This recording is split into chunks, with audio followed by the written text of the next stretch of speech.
और अब बांग्लादेश का हाल, जहां पर अभी भी चिंताजनक हालात हैं। उस्मान हादी की हत्या के विरोध में ढाका की सड़कों पर प्रदर्शन किए जा रहे हैं। प्रदर्शनकारियों ने चेतावनी दी है कि अगर उनकी मांगें पूरी नहीं की गईं तो मोहम्मद यूनुस के आवास का घेराव किया जाएगा।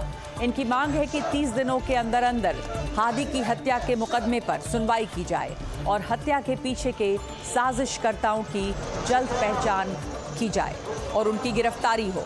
जहां ये प्रदर्शन हो रहे हैं वहां एनडीटीवी की टीम मौजूद है।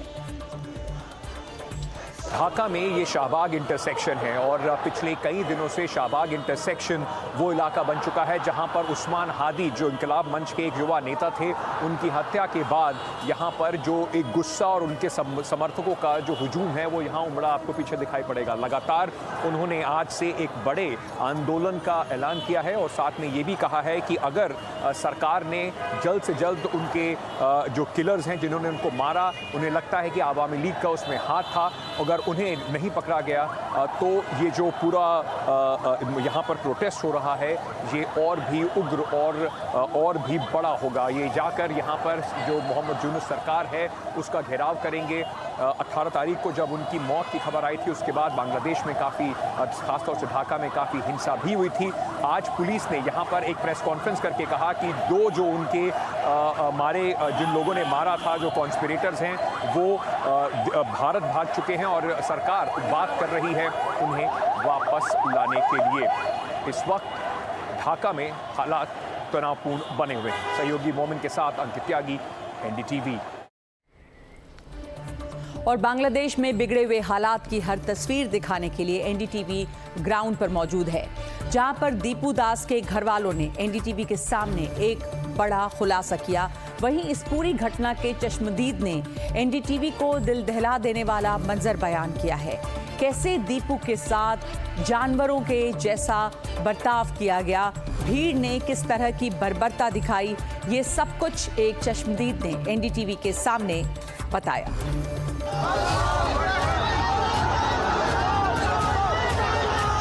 ढाका में दीपू दास की दर्दनाक हत्या की तस्वीरें लोगों के जहन में हमेशा रहेंगी। भीड़ ने जो बर्बरता दिखाई थी वो इन तस्वीरों में साफ दिख रही थी। दीपू को पीट पीट कर मार डाला गया और फिर जला दिया।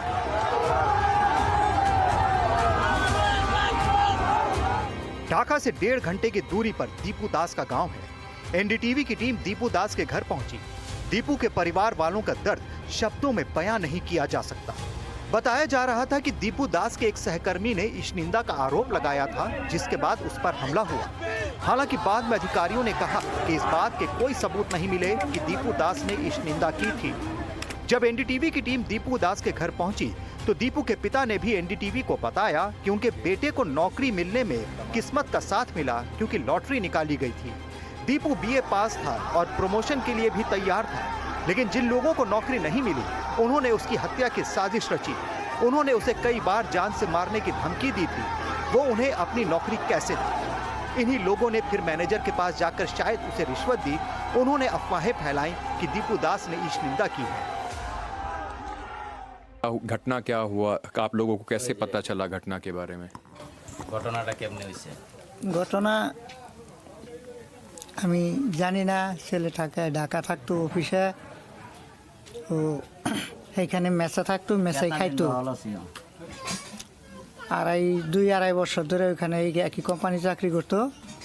কি নিয়ে কি হয়েছে তা জানি না, কি কোনো সূত্রতাময় আছে না কি আছে তাও বলতে পারবো না। তখন বৃহস্পতিবার দিন রাত্রে কইতাছে দীপুর এই হাল, দীপুর সমস্যা। मुस्लिम के लिए विभिन्न आलोचना करा वो झूठा है। आलोचना की कोई बात ही नहीं थी, नहीं, सिर्फ नौकरी का था उसका। नौकरी करता है, वो प्रमोशन उठा। उस लोग के बेटा के योग्यता था इंटर पास था, बीए पास था।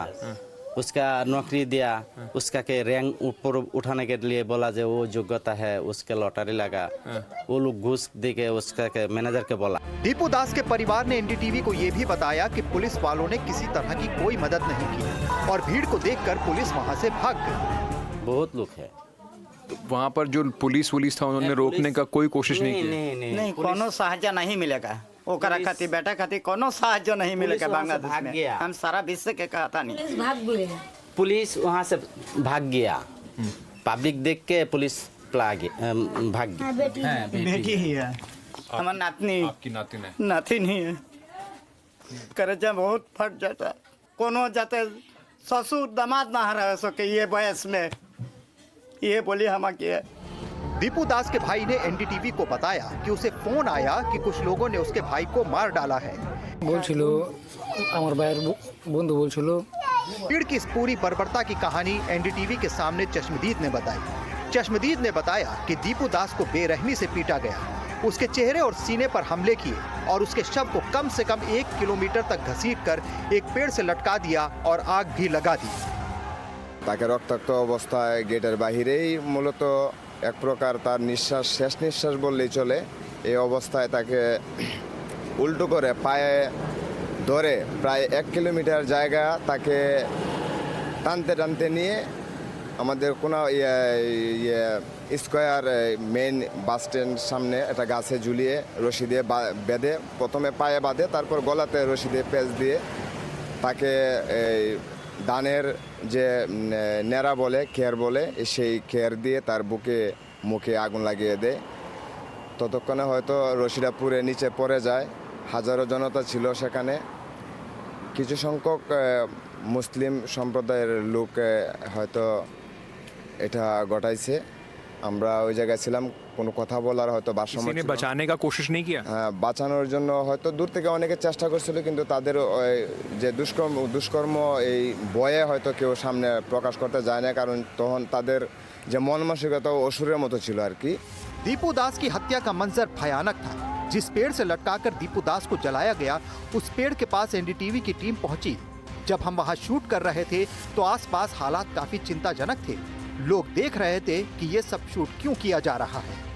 500 मीटर तक मारते हुए अधमरे दीपू दास के शरीर को घसीटते हुए सड़क के बिल्कुल बीचों बीच इसी पेड़ पर लेकर आए और इसी पेड़ पर लाने के बाद उसको यहाँ पर लटकाया गया और उसको आग लगा दी गई, उसके शव को आग लगा दी गई।